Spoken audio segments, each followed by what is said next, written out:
16-17 বছর আমরা আপনাদের কাছে এভাবে আসার কোনো সুযোগ আছে না। আগামী জাতীয় নির্বাচনটা সকলের জন্য একটি গুরুত্বপূর্ণ নির্বাচন, কেননা বিগত তিনটি নির্বাচনও সকল মানুষ ভোট দিতে পারে নাই। এখানে অনেকেই আছেন যারা হয়তো ভোটার হয়েছিলেন কিন্তু ভোট দেওয়ার সুযোগ পান নাই। এবার অনেক নতুন ভোটার হয়েছে, তো এটা সুযোগ আল্লাহ রাব্বুল আলামিন করে দিয়েছেন পরিবর্তনের লাগি। আমরা যেটা মানুষদের কাছে ওয়াদা করি, মানুষদেরকে যে প্রতিশ্রুতি দেই, আল্লাহ যদি আমরা কবুল করেন, জনগণের ভালোবাসা নিয়ে যদি আমরা ক্ষমতা যেতে পারি, তাহলে যুবকদের কর্মসংস্থান, তাদের বিনোদন সহ সব বিষয়গুলো আমরা নিশ্চিত করবো ইনশাআল্লাহ। আর সবচেয়ে বড় কথা হলো বাংলাদেশের মূল সমস্যা হচ্ছে দুর্নীতি। আমরা দুর্নীতিকে লাল কার্ড দেখাই।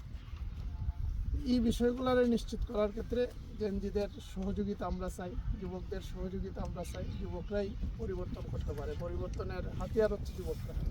তো আমরা আপনাদের কাছে দোয়া এবং সহযোগিতা চাই। আমরা দোয়া করতাম আগামী নির্বাচনে পরিবর্তনের পক্ষে, তারিখ আল্লাহ এটা ভোট দেওয়ার জন্য চেষ্টা।